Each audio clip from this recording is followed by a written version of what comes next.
Pharma के बारे में। सो हम लोग पूरा एनालिसिस करेंगे इसका, फंडामेंटल एनालिसिस और क्वालिटेटिव क्वांटिटेटिव एनालिसिस, ये सब के बारे में हम लोग डिटेल से डिस्कस करेंगे सोलार एक्टिव फार्मा के बारे में। सोलार एक्टिव फार्मा मेनली ये मैन्युफैक्चरिंग और ट्रेडिंग बिजनेस में है, और मोस्टली ये डील करते हैं एपीआई मैन्युफैक्चरिंग में। जैसे कि अभी जो एक्टिव इंग्रेडिएंट रहता है फार्मा में या फिर केमिकल फार्मूला आप बोल सकते हैं, वो केमिकल फार्मूला बेस की तरह रहता है, और वो यूज़ करके कौन सा भी मेडिसिन बनाया जा सकता है।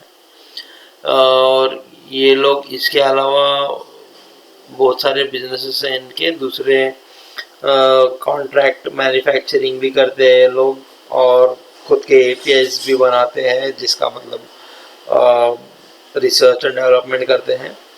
करेंटली इनके 60+ कमर्शियल एपीआईज रनिंग है, और 10 एपीआईज अंडर डेवलपमेंट है। कंपनी मोस्टली ये एंटी इंफ्लेमेटरी सेगमेंट में है, जहाँ पर पेन रिलीफ और पेन किलर्स, आइबुप्रोफिन, ये जैसे पेन किलर्स को एपीआईज का ये मेडिसिन बनाते हैं। तो इनका मेजर फोकस आइबुप्रोफिन पे है, जो इनका most of the business cover करता है रेवेन्यू सेगमेंट्स में। इसके अलावा दूसरे मेडिसिन भी ये लोग मैन्युफैक्चर करते हैं, और उसको डिस्ट्रीब्यूशन और ट्रेडिंग करते हैं उसका। कंपनी का प्रेजेंस बहुत सारी कंट्रीज में है, नियरली 75 कंट्रीज में है, और अमेरिका, यूरोप, मिडिल ईस्ट और नॉर्थ अफ्रीका के की मार्केट्स है। मोस्टली नॉर्थ अमेरिका है, जैसे most of the pharmaceutical companies के लिए नॉर्थ अमेरिका ही टारगेट रहता है। और रिसेंटली इनका 483 एफडीए ऑब्जर्वेशंस भी क्लियर हुआ था, तो बहुत अच्छा ट्रेजेक्ट्री में जा रहे हैं अभी करंटली कंपनी के 6 मैन्युफैक्चरिंग फैसिलिटीज हैं। अमरनाथ में एक है, मैंगलोर, मैसूर, विशाखापट्टनम, कडलूर एंड पुडुचेरी में, और विशाखापट्टनम में इनका सबसे बड़ा मैन्युफैक्चरिंग यूनिट है। तो अभी विशाखापट्टनम में अराउंड 250 करोड़ का ये लोगों ने मतलब डेट और इक्विटी इन्फ्यूजन के थ्रू इसको अपग्रेड किया है यूनिट को, और इनका अभी फर्स्ट फेज कंप्लीट हो गया था। अभी सेकेंड फेज में वो लोग ऑपरेशंस यहाँ पर स्टार्ट किए हैं अभी राइट नाउ। जो सेकेंड क्वार्टर में लोगों ने विशाखापट्टनम की जो यूनिट है उसमें ऑपरेशन स्टार्ट कर दिए, इसलिए कंपनी ने, जहाँ मैन्युफैक्चरिंग स्टार्ट हो गए हैं। और विथ रिगार्ड टू दैट इनके डेट्स भी ज़्यादा हैं, और उसके लिए बिजनेस में मोर कॉम्प्लिकेशंस है, वो हम लोग आगे डिस्कस करेंगे। राइट नाउ वो इशू रिजॉल्व करने के लिए ये लोगों ने बीच में इशू इक्विटी शेयर्स का राइट इशू ये किया था, तो उसमें वो लोगों ने फंड रेजिंग की थी 450 करोड़ की, और वो बेसिकली ये कैश यूज़ करने वाले in order to reduce the debt और इम्प्रूव करने के लिए अपना करंट कैश पोजीशन, जहाँ पर ये लोगों को डेट और बिजनेस में जैसे ट्रेड पोजीशंस है उसमें हेल्प मिलेगी। सो कंपनी का मेजर फोकस एज मैंने पहले कहा था कि इनका जेनरिक एपीआई पोर्टफोलियो है, उनका मेजर फोकस वही रहेगा, और CRAMS मतलब जो कॉन्ट्रैक्ट रिसर्च और मैन्युफैक्चरिंग सर्विसेज बिजनेस है, ये दो मेजर थिंग है ये कंपनी जो डील करती है जिसमें। और करेंटली ये विशाखापट्टनम की जो इनकी बड़ी मैन्युफैक्चरिंग यूनिट है, इसको फुल कैपेसिटी में यूटिलाइज करने के बारे में मतलब सोच रहे हैं, और फिर उसको मतलब इन्वेस्ट कर रहे हैं वहाँ पर। सो अगर अप स्केल करेंगे तो इनका फुल्ली कैपेसिटी यूसेज की वजह से इनका रेवेन्यू बहुत ग्रो होगा। करेंटली ये लोग 50% कैपेसिटी यूटिलाइजेशन कर रहे हैं, और जिसमें से 2/3 की आइबुप्रोफिन के लिए है, और रिमेनिंग अदर प्रोडक्ट्स के लिए है। फर्दर ये लोग सोच रहे हैं कि आइबुप्रोफिन पे डिपेंडेंसी कम करके अदर प्रोडक्ट्स के ऊपर भी फोकस करें, और वो लोग मतलब इसमें ही रिसर्च और डेवलपमेंट करते रहे, जिससे कि ये लोग न्यू एपीआईज पोर्टफोलियो में ऐड करते रहे। अभी अगर विशाखापट्टनम का अगर यूनिट फुल्ली यूटिलाइज होता है तो मेजर चंक ऑफ बिजनेस इनको मतलब जैसे कि डिलीवरी टाइम पे होगी, और इन्वेंट्रीज भी वो लोग ट्राई कर रहे हैं कि रिड्यूस करें। राइट नाउ उनका इन्वेंट्री ज़्यादा स्केल पे हाई है, मतलब जिससे कारण क्या हो रहा है कि बिजनेस में उनको इम्पैक्ट हो रहा है, जहाँ पर इन्वेंट्री ज़्यादा होने से अमाउंट स्टक होता है, सो उसमें कैश फ्लो में गड़बड़ होता है। तो वो लोग अभी ये फोकस कर रहे हैं कि कैश फ्लो बढ़ाने के लिए इन्वेंट्री भी ऑफलोड करें और न्यू प्रोडक्ट्स इम्प्लीमेंट करें और एक्सपेंशन करें और ऑल्सो एपीआईज में इंक्रीज करें। सो ये था ओवरऑल बिजनेस इनका राइट नाउ, और हम लोग डिटेल में डिस्कस करेंगे कि इनका फाइनेंशियल आउटलुक क्या है और इनका राइट नाउ फंडामेंटल एनालिसिस करेंगे डिटेल्स में। ओके, सो ये फंडामेंटल एनालिसिस के बारे में डिस्कस करते हैं। सो बेसिकली प्राइस इनका 426 है, बुक वैल्यू 407 है। So price to book value ratio around 1.05 है।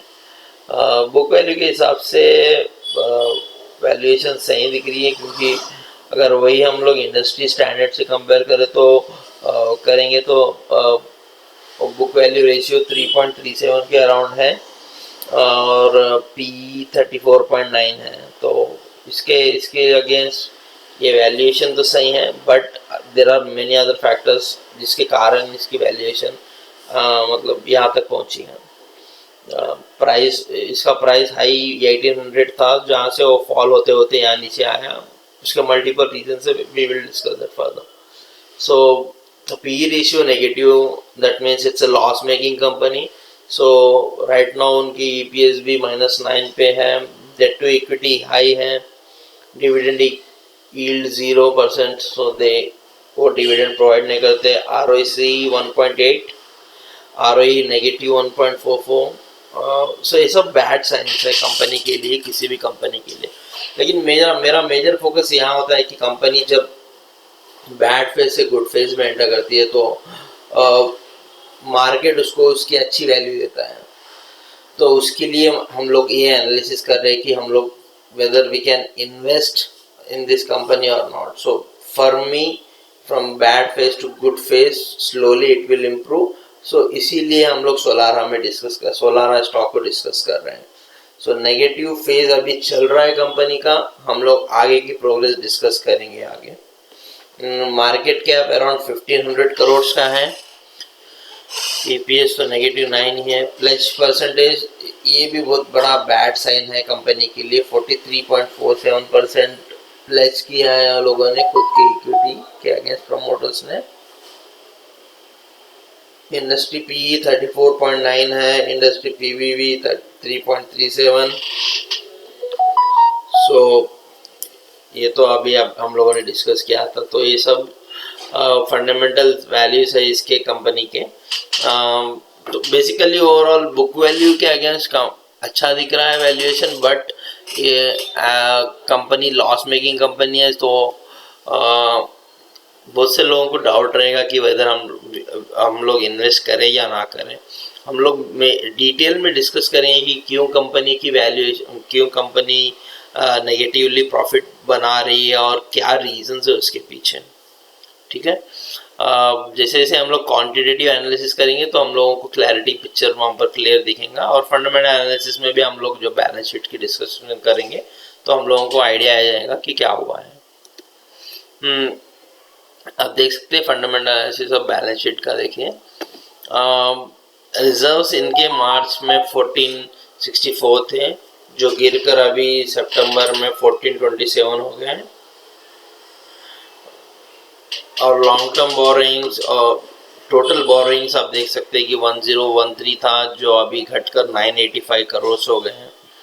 That's a good sign, reduction in borrowings, but still there is a fall in reserve. So ये तो सही है, लेकिन बट रिजर्व्स भी रिड्यूस हो रहे हैं।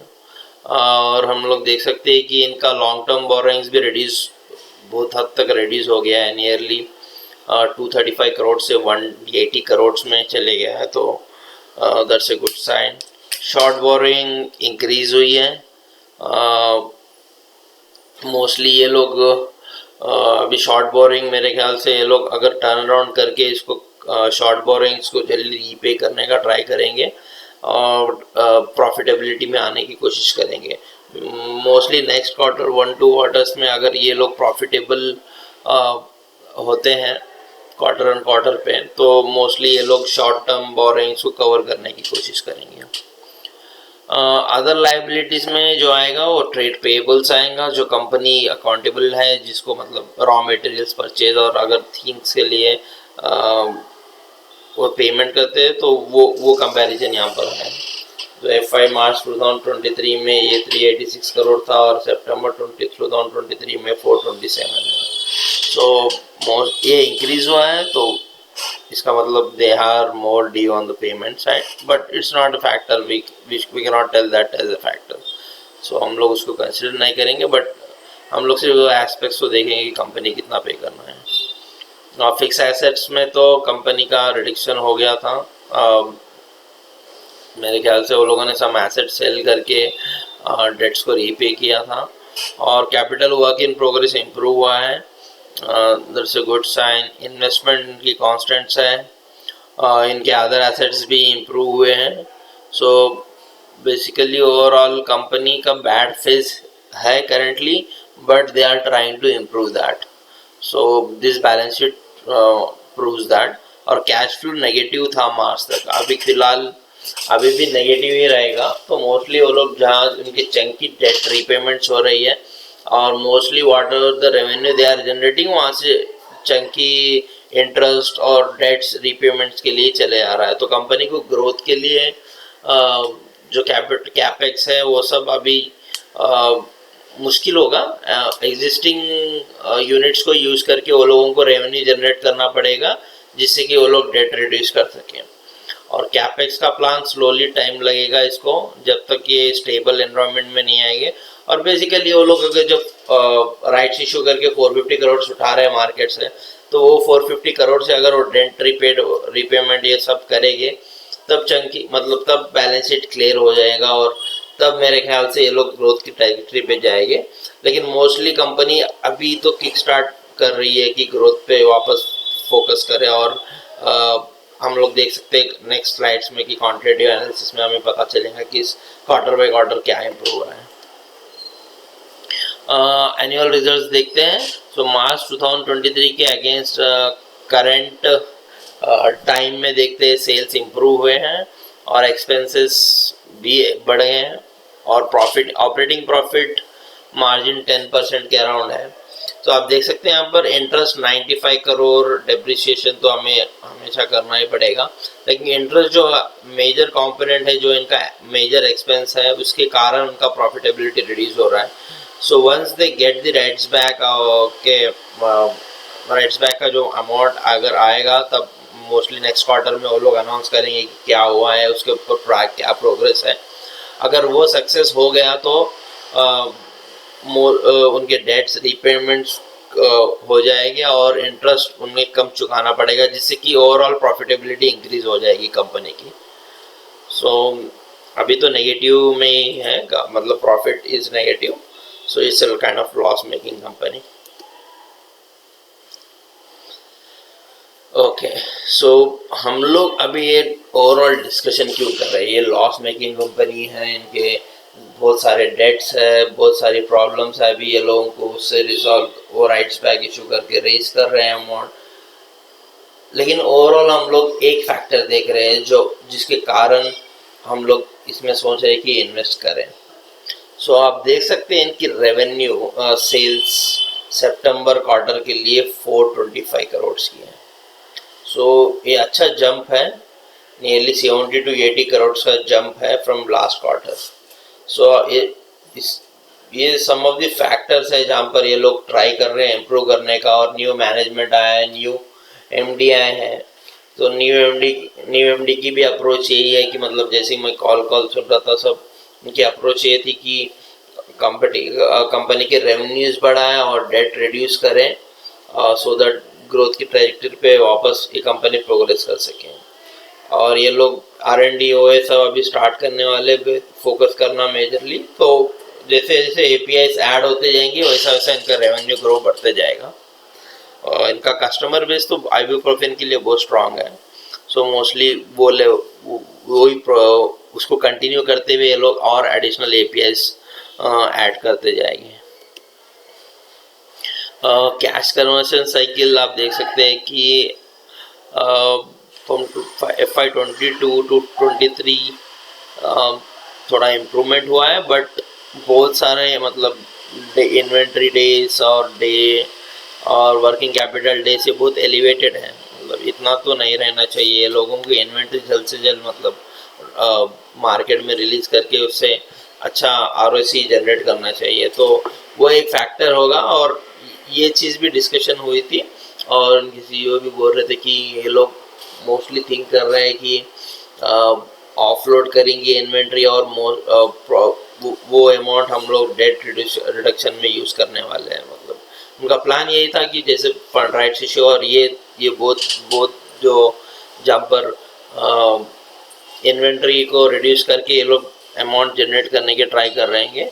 तो ये बहुत फैक्टर्स हमें देख सकते हैं कि आगे मोस्टली प्रॉफिटेबिलिटी में जनरेट दिखेंगे बैलेंस शीट पर। ओके, ये रहा क्वांटिटेटिव एनालिसिस। अभी टेक्निकल चार्ट के बारे में हम लोग डिस्कस करते हैं। तो मेजर फैक्टर्स हम लोग चार्ट्स के बारे में ये देख सकते हैं कि राइट नाउ आप देख सकते हैं कि एक अच्छा फॉल आया था। मतलब अभी मैं ओवरऑल बड़ा पिक्चर मतलब मेरे पास अभी सिर्फ 6 मंथ्स का मैंने ग्राफ निकाला था, लेकिन मोस्टली ये बहुत एक दो साल से गिरते हुए यहाँ तक आया है। और ये बॉटम रीच किया था उसने 300 का, और उसके बाद से आप देख सकते हैं कि स्लोली ये मूव ऑन होते गए अपवर्ड। और इसने EMA और 200 EMA भी क्रॉस किया है। और आप देख सकते हैं कि कप एंड हैंडल पैटर्न भी फॉर्म हो गया है, जहाँ पर ये ब्रेक करके ऊपर के वॉल्यूम्स पे जाने का ट्राई कर रहा है, ऊपर के लेवल से रीच होने का ट्राई कर रहा है। रिसेस रेजिस्टेंस ऑफ 403 भी ब्रेकआउट किया है इसने। ये अच्छी बात है। अभी नेक्स्ट रेजिस्टेंस अराउंड 500 कुछ है। सो इस मोस्टली अभी यहाँ से अगर कंपनी नेक्स्ट क्वार्टर्स में अच्छा प्रॉफिट प्रेजेंट करती है, अगर कुछ राइट्स इशू के ऊपर न्यूज़ आती है, तो यहाँ से ये मूव और होगा। और राइट नाउ अभी चार्ट्स पे तो ये आपको ट्रैजेक्टरी में मूव होता हुआ दिख रहा है। सो हम लोग देखते हैं अगर इन्वेस्टेबल पोजीशन राइट नाउ अच्छी है या तो फिर कुछ स्मॉल फॉल्स पे डिप्स पे हम लोग बाई करने की कोशिश करेंगे। मेरे लिए तो ये लॉन्ग टर्म व्यू है। और मैं सोचता हूँ अगर कंपनी अगर यहाँ से नेक्स्ट क्वार्टर में अगर कुछ अच्छे रिजल्ट्स आते हैं तो हम देख सकते हैं might be there will be a big change in the price of the stock. So ये था ओवरऑल सोलारा का एनालिसिस। मेरी यहाँ राय नहीं है कि आप इन्वेस्ट ही करिए, बट मेरा ये व्यू है कि ये कंपनी आगे लॉन्ग टर्म व्यू में अच्छा ही देगी। और ये सब डिस्कशन जो हमने